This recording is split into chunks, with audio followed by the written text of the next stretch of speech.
Chapter 21, we'll be talking about periodization. And when it comes to strength and conditioning, about programming, this is really the central tenet of programming up for your athletes.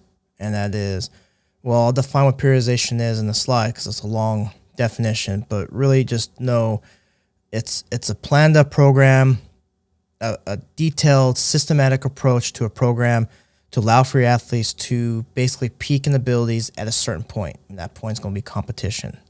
Okay, so there's a lot more to the definition than I just said. It's in the slide. We'll talk about that coming up here in a sec. But really, when it comes to periodization, it's a detailed program for athletes, and it's going to be specific to the athletes themselves as well. Okay, programming periodization is going to be different for basketball player versus football versus baseball, gymnast, and of course compared to Olympic athlete. Okay, and so that's what we'll be talking about here. We'll be talking about what's broken up into it. You have the macro, meso, micro cycles. You have, and we've talked about in season, postseason, off season.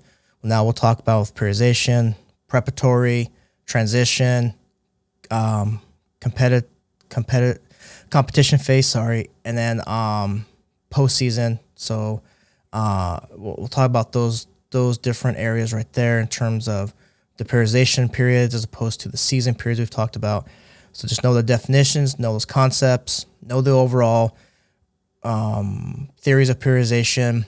We'll talk about general adaptation syndrome. We'll talk about fitness fatigue paradigm and stimulus recovery syndrome as well. So we'll talk about kind of those concepts there. So just make sure you have an idea of that. Got to, familiarize with that a little bit. And so know those, know the blocks, know the basic definitions going into this chapter. Chapter 21, periodization.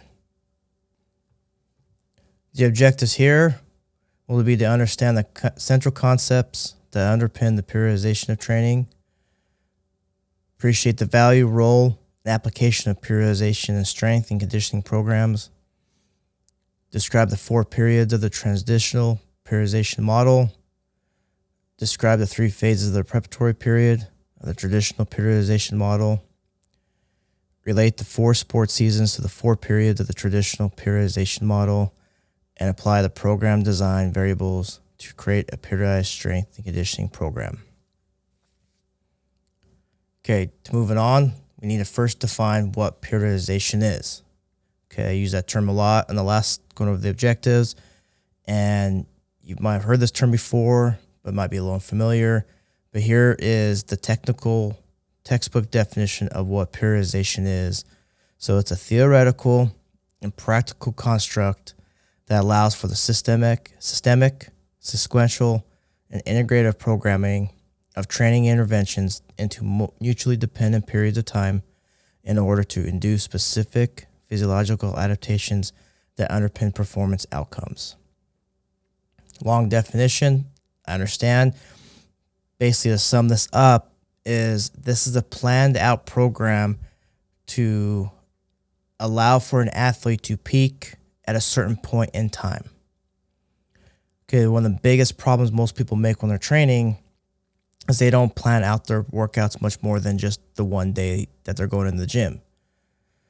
Okay, periodization is doing is you're planning out ahead of time each day, each week, each month, each few months, each almost to a year if you're like an Olympic athlete, something like that. But you're planning out the entire program up to the next important competition.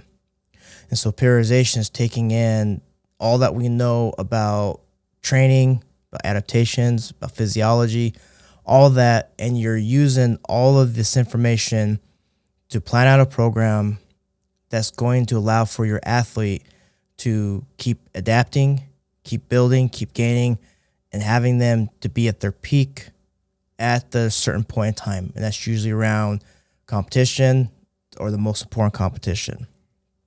Some sports, kind of a little bit different. So like football, for instance, well, at least underneath most normal years when we have a full 12-game season, you'll have your athletes trying to be at their best by the start of the season. But then really what you're trying to do is you're wanting them to peak exactly though later, a little bit later in the season, because that's where, let's say you're LSU or Alabama, these teams like that, you're playing your really big games a lot of times, at least halfway towards the end of the season. Okay, like when LSU won the national championship last year, the game against Alabama was the most important game through that year in a lot of ways, because that was really determining who's going to win the SEC West. So you really are trying to have, for those teams like that, you want your teams to be their best they can by the start of the season, and then you're starting to keep building on, bit by bit by bit, to have them kind of getting to that even more elite level for Alabama. And if you win that game, then the next thing you're looking for is then the SEC championship, playoffs, then the national championship. But that national championship would be where you want them to completely peak out right there. Okay, so that's kind of how periodization works for football. For Olympics, well, you're wanting to peak every 4 years. Okay, you'll have small peaks. You want to peak at your highest in 4 years, but you'll have small ones throughout, because you'll have, different competitions each year. If you're an Olympic weightlifter, you'll have a couple main ones, the Americans, Nationals, and then you'll have Pan Ams. So you'll kind of be peaking out for those ones, but you're wanting to really be peaking out towards the end of the 4th year, because that's where actually kind of the 3rd year. Olympic weightlifting is weird. Olympic weightlifting, let me rephrase this. Olympic weightlifting, determining how many spots for the Olympics is usually done the 2 previous years for the U.S. for the Pan Ams. So how we do, the 2 years leading up to the Olympics determines how many spots we have for Olympic weightlifting at the Olympics.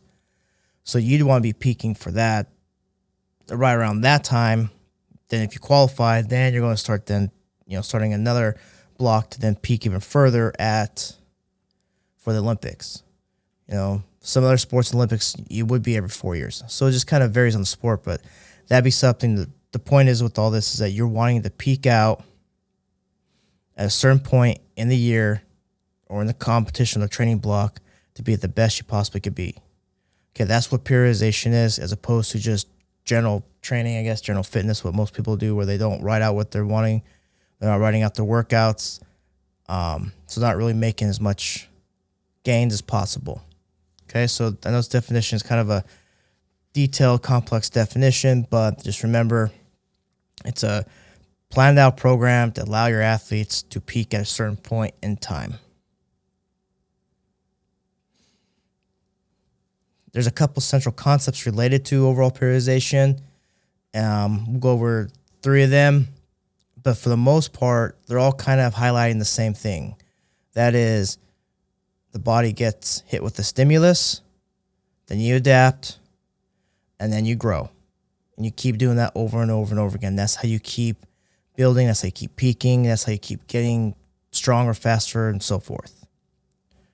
Okay, but there's 3 kind of separate different ideas of how this works. And the first one is the GAS syndrome, or GAS, General Adaptation Syndrome.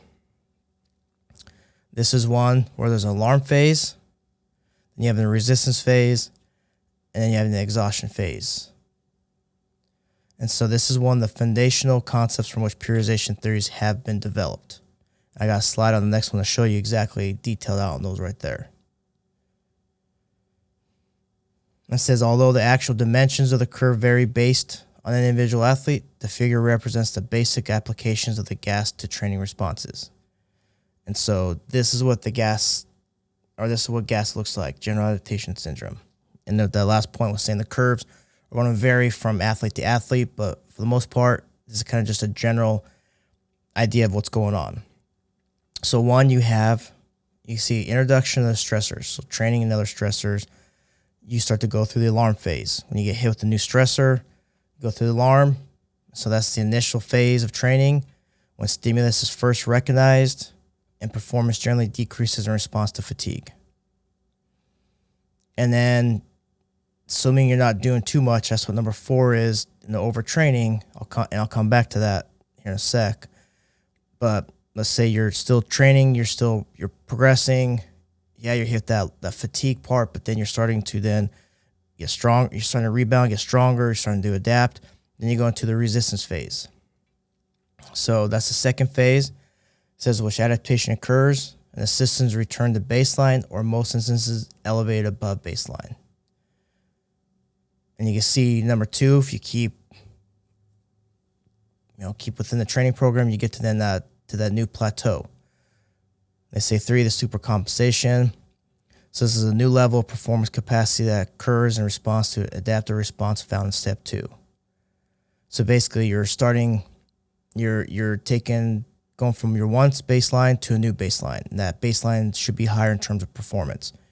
Whatever measurement you're looking at, just generally speaking, you've adjusted to a new higher performance or new baseline level. And then from that point, introduce new stressors, and you kind of keep going through the same thing over and over again. You keep raising that new baseline to a higher and higher and higher point. Thing is, like I said, you won't get to number 4 though, and that's overtraining. It says stressors are too high, performance can be further suppressed, and overtraining syndrome can result. Okay, so that's where you want to stay away from, is that number 4, getting into that overtraining part. So that's why it comes back to the strength and conditioning professional, knowing their athletes, knowing the stressors, knowing what they need to go through, that they're not putting them in the spot. Because when you're in that fatigue part, that alarm phase, the body is starting to break down just a little bit because you're adding a new stressor to it. So it's a really crucial point where you do just enough. You kind of push your athletes to the edge, but you never want to push them over the edge. You want to get them just to that point, and then ideally what you try and do is, instead of push them over the edge, you try and build the edge out further. And then you kind of push your athletes to that new edge. Don't push them over. And then you try and build the edge out further. So you constantly keep building upon that right there. And just never want to get to a point where they go over, because it's hard to get back. Once overtraining does occur, it's hard to get back to where the athlete once was at. And so you see that last point up there says intraday, and microcycle fluctuations in performance. So during that resistance phase, you're going to have you're going to have some fluctuations in performance. It's not going to be perfect every single day an athlete comes in to train, but that's where a coach needs to see what the athlete's doing and make adjustments to help increasing that resistance phase. Okay, some days your athletes might feel really good. You might push them, to 100%. Some days they're not, sometimes, especially as coaches and even as professors, sometimes we forget that our students, our athletes have a lot more going on in life than just training or just class. And so you might have an athlete come in that's having a relationship issue, might have a family issue, might have a personal problem, something going on. They haven't eaten well, something taking place to where you're not going to get 100% out of your athlete. And so it's up to the coach at those points to be able to recognize this and say, all right, I might only push you to 90% today. I might even go as low as 80%, depending on what is going on. And a lot of times coaches get upset, people freak out because they had a bad training day or they didn't train at the same intensity. Nope, as long as you're still training, as long as you're still pushing it past, at a decent intensity, you're still making adaptations. It's problem is those days when an athlete comes in and they're only feeling about 85%, and coach pushes them to 100%, there's where you can start getting into overtraining at that point. So those are things you got to be careful about with how far to push your athletes and knowing how much they can do and not pushing past that point to where there might be no return. Okay, next you have the stimulus fatigue recovery adaptation theory. So it's an extension of the gas suggestion that training stimuli produce a general response. The greater the overall magnitude of a workout, the more fatigue accumulates and the longer the delay before complete recovery so that adaptation can occur. Kind of similar to the gas, just a little bit different. So you can see the training stimulus, you can see fatigue becomes negative at that point, and then recovery. And it's that curve right there is what they're saying. The greater the stimulus, the greater, the more magnitude, the longer the stimulus, the longer the fatigue, so longer for recovery before you get to that super compensation point where you start to increase above normal resting baseline. And then, and you see right there, preparedness and performance. So preparedness is like, it is exactly what it sounds like. How prepared are you to compete? Okay. Preparedness is psychological and physiological going into like, are you mentally ready? Are you feeling good?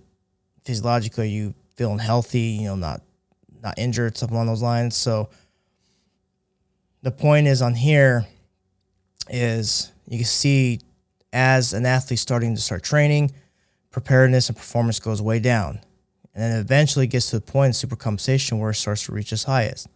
And that's kind of what you're wanting to do, is you're wanting to have an athlete willing to prepare or to perform, and at that point, both psychologically, physiologically, that they're ready to compete at that peak on the far right there, or where the overcompensation is.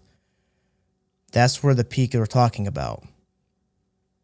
Okay, the one thing you don't want to have happen is, then you see the detraining. You can start seeing the stop at training. You see performance and preparedness goes way down. Okay, but this is kind of, both these two graphs, or these two theories, are saying the same thing. You add a new stimulus, the body's going to go through an adaptation, or it's going to go through this one says fatigue, the last one's alarm phase. Kind of the same thing. It's just basically your body starts to go through negative time, where it's broken down more than it should, or using up too much nutrition, something along those lines. Then you start to adapt. That's resistance. Here's a recovery, supercompensation, kind of same thing, that your body starts to adapt. You start to overcome that stimulus, and then you're able to then to move that baseline to a new level. And that's where you keep doing this over and over and over again. There's where you keep peaking at a higher and higher and higher point. Okay, last you have the fitness fatigue paradigm. It says every training bout creates both fitness and fatigue, which summate to create preparedness. High training loads result in both elevated fatigue and fitness levels. Low training loads result in minimal fitness or fatigue. Fatigue dissipates faster than fitness and therefore allows for elevated preparedness with use of appropriate training strategies. Okay, and it's kind of similar, but it's a little bit different, but you can just see the purple line being fitness, the green being fatigue, and then preparedness being blue. You can see as you start a new training, you see fitness is the highest, fatigue is lowest, but as you keep training, keep going through the blocks, then, fitness starts to go down, fatigue starts to go up. Well, that's just basically saying that, throughout the training, you're going to start, as you train more and more and more, you start making, you start to close the gap a little bit on the adaptations, because you're starting to get to that point to where it's not that your actual technically fitness is going down. It's just that you're not able to make as much gains further in their training program, because, you're getting stronger, faster, you're getting closer to the optimum level where you should be operating. Okay, so with that, fatigue's going to go up as well, just because you're just putting so much stress on the body. And that's why you got to have recovery phases and all that to then start a new set point all over again. But the good thing is as you start to increase that, your training, the block keeps going on. Yeah, you can see fitness is going down, fatigue's going up, you can see preparedness is going up to a higher point. And so it's optimized. says is optimized as fatigue dissipates at a faster rate than fitness. And so don't look at this one as like how fit you are. This is just the terminology that they've come up with. Look at this as fitness. So your adaptations, your gains, this is going down because you're getting closer to your genetic potential. Put it that way. You're getting closer to your optimal potential to compete. That's what fitness should be thought about right here. And like I said, at this point, you see preparedness going up, and yeah, fitness is going down. Eventually, but you see preparedness goes down a faster rate, and you see it peaking at that point. And so that peak point is where you want, and the little white box, that's where you want to be trying to get your athlete to be at that point. To compete is when it's at that level where preparedness is its highest. So getting into key terms, the three main ones, I'm sure you've heard this, is macro, meso, and microcycles. Macrocycle being entire training year, but also maybe a period of months, many months up to 4 years. So in a lot of ways, football is a good example of a year, macrocycle. Olympics, of course, being the 4 years. Then you have mesocycle, so 2 or more cycles within the macro, each lasting several weeks to several months. And then microcycle, typically 4 weeks, can be as short as several days depending on the program.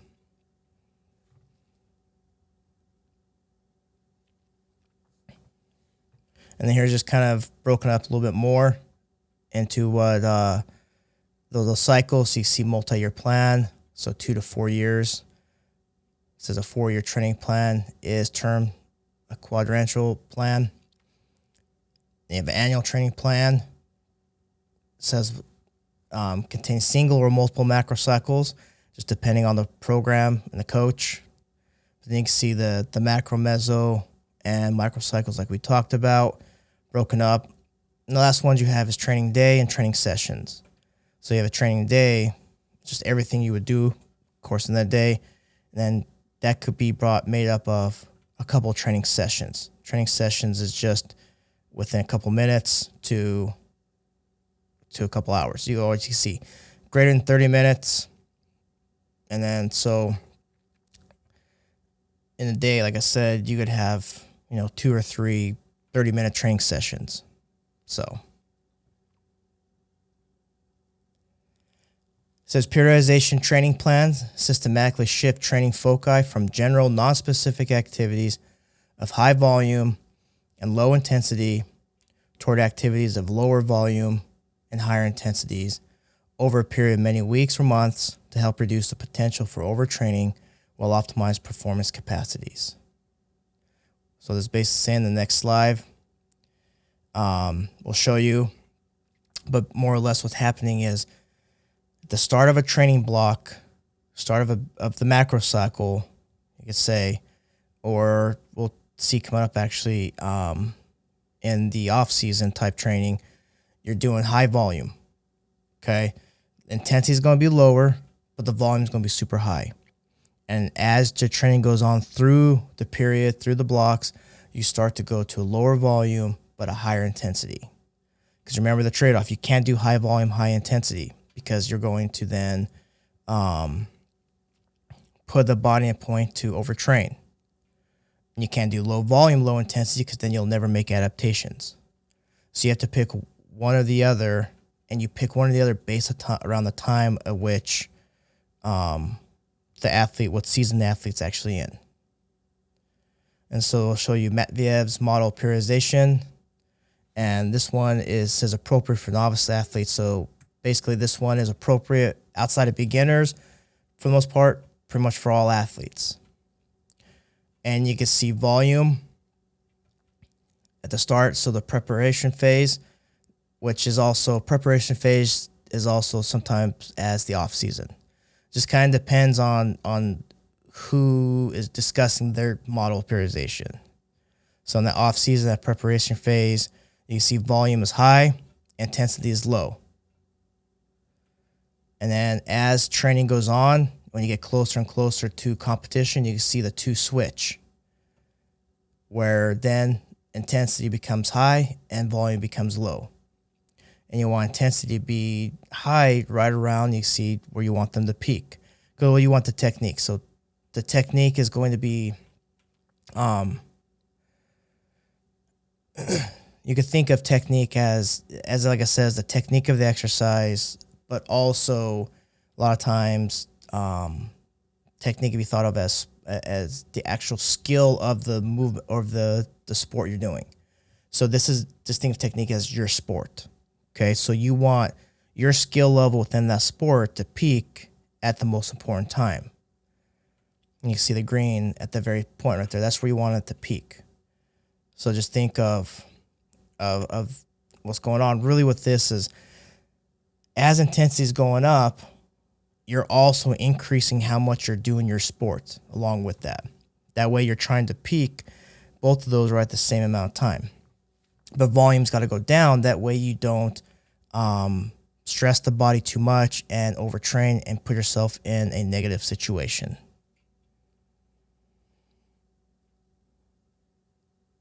Okay, and you can just see there's going to be daily fluctuations in all your training throughout.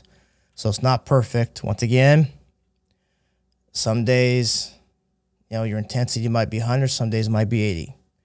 Okay, volume, you might be able to do a lot more, some days a lot less. Okay, that's just, coach needs to be able to know how to adjust that all up and be able to adjust with the athlete for the day. That way you keep them healthy, keep them making gains, and not stressing them and putting them or injuring them at some point. So you got the preparatory period.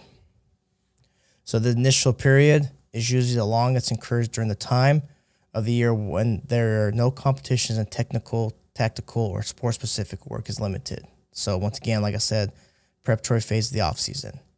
You go back to this right here. The green's really, really low in the preparation because during the off-season, you're maybe only meeting with your team, just to go over for football, say in the spring. The only ones really meeting a lot of times are going to be the wide receivers, quarterback, and running backs running plays. Okay, but that's not that much of a stress at that point. But it's not until you get into the summer when you're starting to report to fall camp and all that, which gets into the first transition, where you're transitioning from the off-season into the season, doing a lot more meeting with teams, running plays. I mean, as a full team, linemen are there, everything. It says a major emphasis of this period is establishing a base level of conditioning to increase the athlete's tolerance for more intense training. Here, big focus will be on hypertrophy and strength. It says hypertrophy, strength, endurance phase. So you're doing low to moderate intensity. So 50 to 75% of the one repetition maximum and high volumes. So 3 to 6 sets, 8 to 20 repetitions. You go back to the last chapters where we talked about sets and reps and percentages within each goal of training. And then you also in this one can start transitioning then later on into the preparatory period to the basic strength phase. So you're going to do higher intensity. So you see here 80 to 95% of 1 RM and moderate to high volumes. 2 to 6 sets, 2 to 6 repetitions. Then you go to the first transition period. This is the link between the preparatory and the competitive periods. Classically, the resistance training in the period focuses on the elevation of strength and its transition to power development. So here's strength power phase. So you do low to very high load. So 30 to 95% of 1 RM, of course, depending on the exercise, and low volumes. 2 to 5 sets for 2 to 5 repetitions. So when you see that low to very high lows, that 30 to 95% of 1 RM, that 30% would be doing plyometric type training. Okay, and I talked probably a little bit in the neuromuscular unit in here. Those had me for ex-phys will also remember this, but the highest power output we see is about 30% of, within the muscles, about 30% of a cross-bridge attachment. And so when you look at the force velocity curve, then you have the power spectrum on that as well. About 30% of cross-bridge attachments where we see the highest power output. And that correlates over to basically doing plyometric work. So this would be something along the lines of unweighted work, box jumps though, any kind of plyometric, leaps, bounds, any kind of type motions like that where you have no weight, that correlates to over kind of about that 30% of cross-bridge attachment. So there's where you're really getting that massive power development. But then the strength, of course, would be the 95% of the 1RM. And they got competitive period. It says for peaking, athletes use very high to low intensity. So 50% to 93%, greater than 93% of 1RM, and low volume. So 1 to 3 sets of 1 to 3 repetitions.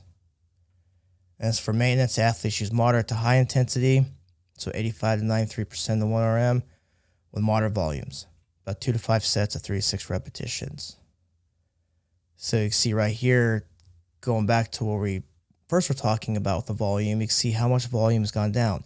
You're doing, greater than 90% of your 1RM, but you're only doing 1 to 3 sets of 1 to 3 repetitions, as opposed to, 6 sets of 6 to 12 repetitions. Actually, it's 8 to 20, I should say, for the hypertrophy strength endurance phase. Okay, so you can see the difference in the volume between the two different phases. And then you'll have a second transition period. This active rest. Says between the competitive season and the next macro cycle, preparatory period is the second transition period. The second transition, so active rest, and that's all going to depend on this competitive period. Okay, so the last thing you want to do is at this point right here is get the athlete so broken down and so destroyed on here. That's why they say for maintenance, just keep training with moderate intensity, moderate volumes, because once you finish this, because the second transition is where you're getting out of the season back into the next off season, so to the next preparatory period. So you want this active rest period to be as little injuries, as little rehab as possible. Okay, so you kind of need to be careful with the competitive, because you don't want to, because really during the competitive phase, you have strength conditioning taking place. You also have the season taking place. So that's a lot of wear and tear over many months on an athlete. So nonetheless, this active rest should be, like it says, it's between the competitive season and the next macro cycle's preparatory period. This provides a period for time for athlete can rehabilitate injuries, refresh both physically and mentally before beginning a new annual training plan or macro cycle. So this really needs to be the time where your active rest has as little injuries as possible, little rehab as possible. Okay, so that's why it's important that competitive, you're getting them just peaked out just right, to where then this second transition period is really a time to really help them out, but they're not really rehabbing major injuries.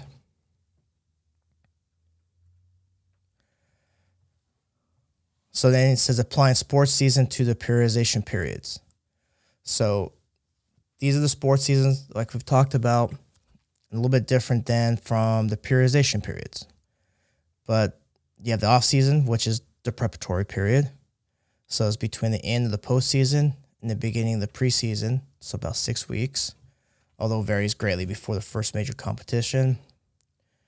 And then preseason, fresh transition period leading up to first contest, focus on strength power. You got in season. This contains all the contest schedule for that year, including any tournament games.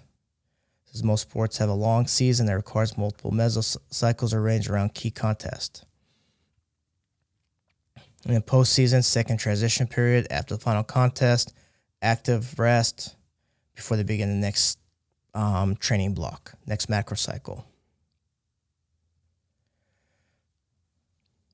Here's kind of taken from figure 21.5. So you have the annual training plan. Also could be thought of as the macro cycle. And within the macro cycle, you can see preparatory, competition, transition period. That's the training periods. And there should be you see that little break between or preparatory and competition. There could be also another transition period right there as well. And so you see Stone, O'Brien, and Garhammer. Those are arguably the three most well-known scientists that have studied periodization over, 40 some years, maybe even longer than that. And so they talk about here, you got the preparatory, second competition period, second transition period. So they define it as that. But then you have the seasons, like we've been talking about the last few chapters, and you have the off season, which corresponds to preparatory period, preseason, which is a really strong transition period between the preparatory and competition. Competition's the end season, and then of course postseason, the active rest is then the second transition. And you can see that at the bottom, strength training focus. You can see within the off season, you have hypertrophy, which is HP, and then basic strength is BS, and then HP is hypertrophy power, basic strength, and then AR is active rest. And then that preseason, you have SP, which would be strength and power, basic strength, strength and power. And then, of course, in season, you have maintenance, and then active rest, the last. Okay, what I just defined that last part down there, this is referred to as block periodization or linear periodization. There's a linear fashion going on between intensity and volume. So as linear through the program, volume's going down, intensity's going up as you linearly go out throughout the macro cycle. Okay, and this is a lot of times what we talk is block periodization is this right here. And you can see the focus changing between off-season to the preseason. Doing a lot more hypertrophy, a lot more just basic strength. So you're doing hypertrophy, 6 to 12 repetitions, 8 to 12 repetitions, somewhere around there. Basic strength, less than 6. And then you're doing some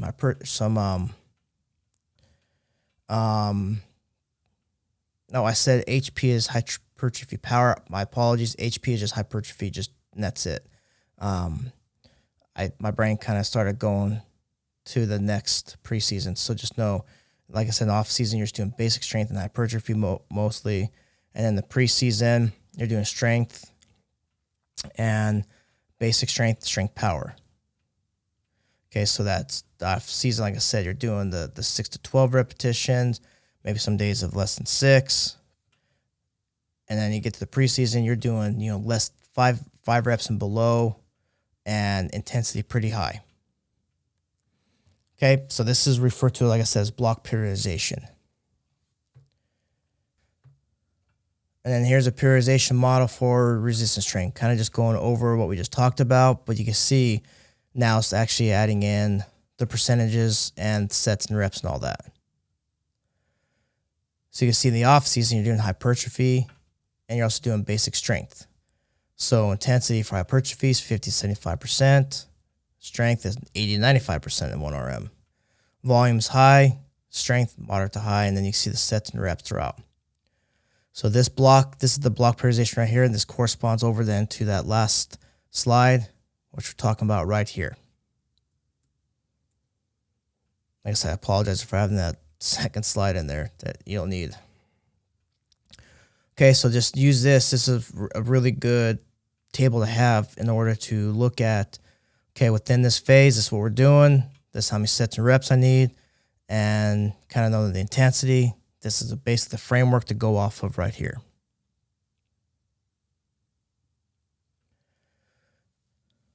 So then, like I said, linear. Traditional resistance training periodization model with gradually progressive mesocycle increases intensity over time. It's probably one of the most common ones that most coaches use is a linear type program. Increasing intensity, volume's going down throughout the training block. Undulating or nonlinear. So this is a periodization model alternative that involves large fluctuations in the load and volume assignments for core exercises.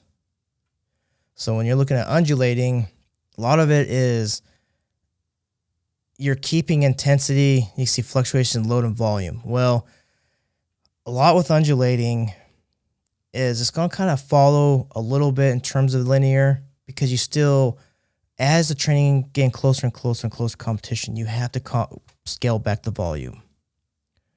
Okay, volume's got to go down. But a lot of times with undulating, with this program is that intensity is staying high the entire time of year, as opposed to linear. Well, linear intensity is low in the beginning, high at the end of the training block. Undulating intensity is going to be high, and what you're manipulating is you keep intensity high and volume is high initially, but you're changing up. You're giving a lot more throughout the program. You're giving more recovery weeks, and you, as it's slowly going on, you're decreasing volume throughout the training program. Okay, I noticed that you can't keep volume high, intensity high. If it's done, you got to be really careful on that. Okay, and so this really undulating is really good for your more advanced athletes, and you need to throw in a lot of recovery weeks. Okay, because if you go back to this right here, there's not really talked about recovery weeks too much until once you get into the second transition. Okay, but with undulating, you might go 3 weeks on, then you have a week off. 3 weeks on. When I say on, like training high, 1 week off. So if you are going to do an undulating program, you need to know really how to manipulate. And that's why I say large fluctuations in load and volumes. Okay, that's why you need to know how to really manipulate those recovery weeks and days to help out with your athlete on there. One thing with undulating that I do like with a lot of programming with that is a lot of coaches will keep. So if you go back to the block periodization, the linear periodization we're talking about, you're not really doing a sport-specific training towards later in the programming. That is, you're not doing the strength or the cleans, the Olympic lifts, so forth, till later on the programming. So a lot of undulating programs will have the entire program, the entire macro cycle, you're doing the exact same core lifts. You're doing Olympic lifts and squats. Okay, you're doing that the entire year round at the high intensity year round. And then you're focusing based on the sport specific the entire time at those less than 5 reps, explosive as possible. That's why I like usually more of a fan of undulating. It's because of that. But if you are going to do undulating, like I said, you need to know how to manipulate the volume and the intensity. Like I said, you can't do them both at the same time for the most part, but for your more advanced lifters, if you are going to, keep the volume high while trying to train those higher intensities, then you need to make sure you give ample rest time, recovery, and all that to allow the athletes to really recover and build back up. So more or less, these are the two different types of periodization. You get linear and nonlinear. Nonlinear undulating. I like using undulating. So that's usually the term I'll be using.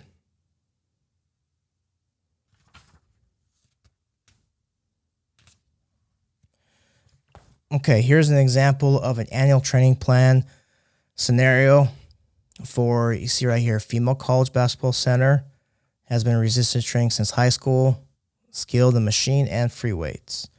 So kind of going to go through this right now at the beginning of the preseason.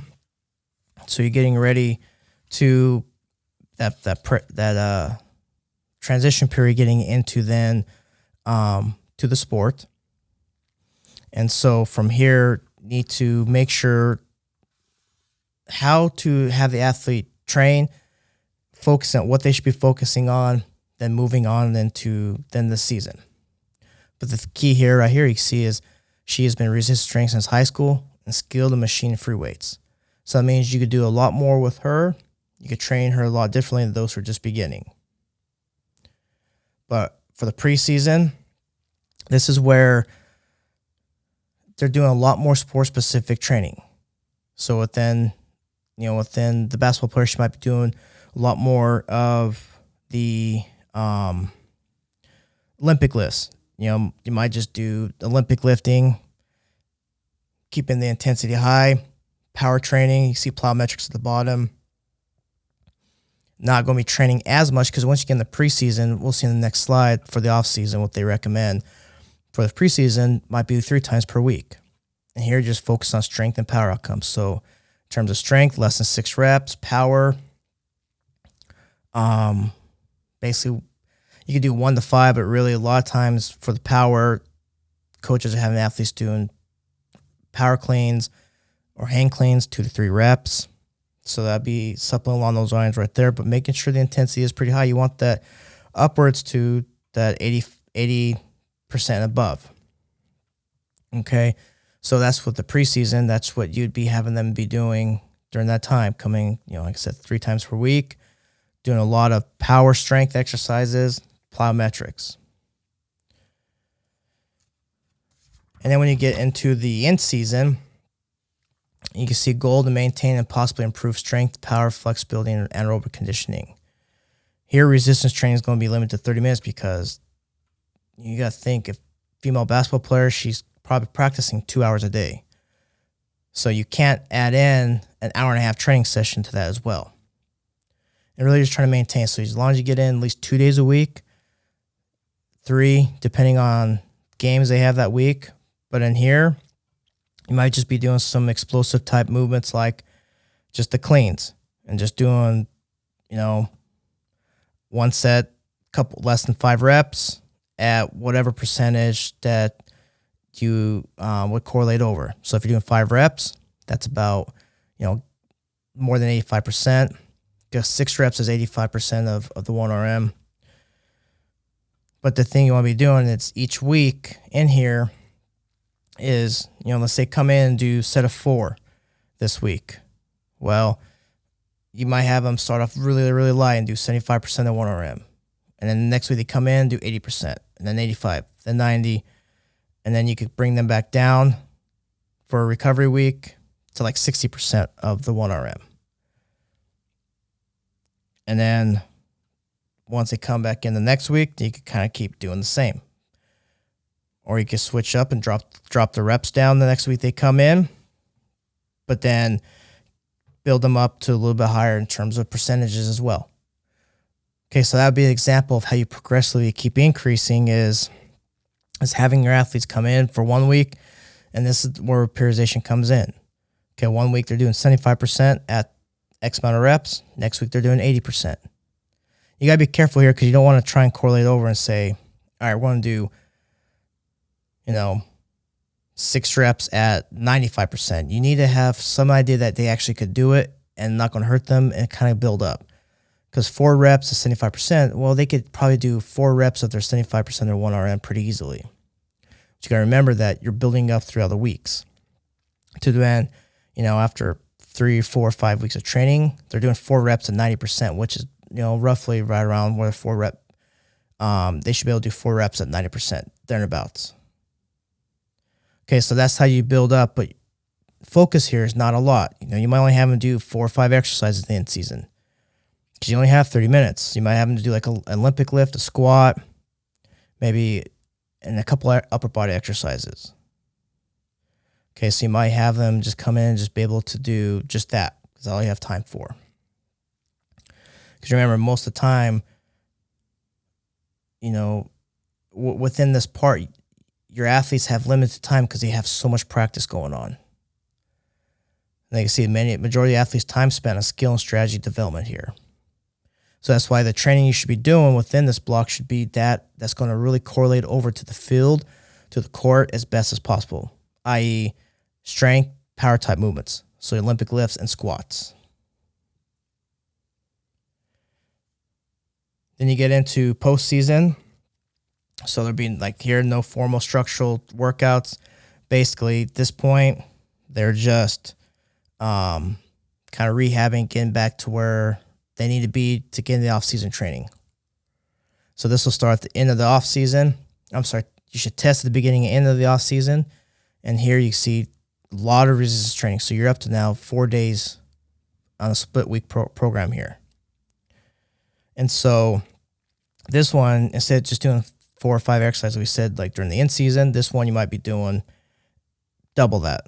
You might be doing clean, squats, couple leg exercises, couple upper body exercises. The beginning, though, you're doing, high reps. The 8 to 12 repetitions, a lot of times for the strength. You might even go muscle endurance, or I'm sorry, for the hypertrophy. If you're the endurance, you might be going up to 20 for some. Like abdominal work, because a lot of times when you get closer and closer to the season, things like abdominal work is not really, you can have those in there, but they're probably getting a lot of that in their sport training as well. So you might have them just do, in this session right here, a lot of body weight exercises as well. So push-ups, things like that for the 20 reps. But nonetheless, in the off season, you're doing probably double the amount of training that you're doing as opposed to the in season. Like I said, intensity is going to be a little bit lower, but volume is going to be super high here. You might be doing, 3 sets of 10, 3 sets of 8, it's up along the lines in the off season right here. So reviewing the annual training plan. It says for a model like this one to function optimally, the sport coach and the strength and conditioning professional must plan the program together and share goals and strategies. The two coaches need to talk and communicate as much as possible. Okay, sport coach and the strength coach need to know exactly what's expected and be on terms of how to train the athletes. It says athletes and events will vary from the example presented. Okay, we just talked about the example there. You might have a tough game coming up that week, so you may not be, if you're in season, you have a big game, you may not squat that heavy that week. Okay, I know, kind of ran through it, but you might be squatting normally during the in season for a normal week. Maybe you got a scrub team you're playing. You might squat sets of 6 and go all the way up to, I don't know. You might push yourself at reps of 6 and go as high as you possibly can percentage because you really want to get a strong, good, hard squat day done. Well, from there, if you're playing a big team that week, you might still squat 6 reps, but you might only go up to like 75% or 70%. Just basically work through it. You don't want to do too much because you want to be as fresh for the game as possible. So with that being said, it's up to, going back to those graphs we talked about, there's going to be daily undulations or fluctuations, in the daily programming. That's the things we're talking about. You might have to switch it up based upon the week, based around the athlete, what they have going on in life, and so forth. Okay, but it's the goal of the coach to communicate with their athletes, to know their athletes, communicate with the coaches, know the coaches, and that way you design the best program possible for the athletes and for the team for the most amount of success. Okay, as you can see from what we talked about, there's a lot that goes into periodization. You're just doing a lot more than simply just, sets and exercises. There's really a systematic approach to going, all right, what phase of the season we're in, over the off season or the preparatory season. You're going to go like, all right, well, I want to build up to this point. So we're going to have athletes be doing this sets, this reps, this percentage with these exercises for X amount of weeks. And then you transition into another block. You keep going further and further. And ideally, you're trying to build up. And that's what, like the general adaptation syndrome, the fitness fatigue paradigm, stimulus recovery, all these are talking about is that you're going to have a stressor to the body. And then your goal is then trying to build up and get the athlete to be at a new level, like the supercompensation, getting to a new baseline throughout the training blocks and getting to a point to where when they're ready for competition, their preparedness and their performance at its the best, at its peak. That way they are competing at their absolute best. And the way you do that is you have to keep adding a new stress to the body. And that's what periodization is. Okay, if you just keep doing the same thing over and over and over again, then the athlete's not going to grow. So that's why you see you add a new stress, the body goes through a little negative phase, then you start to build back up, and you get to a new baseline. Do it again, keep doing so forth, and keep building on up. With the goal of never reaching the point of overtraining to where an athlete's then injured or something bad's happening at that point. Okay, so just know the theory of periodization, the definition, the areas are broken up into in terms of macro, meso, microcycles, the different blocks within that, and just kind of know those overall terminology and the overall definitions, the overall thoughts about this unit right here.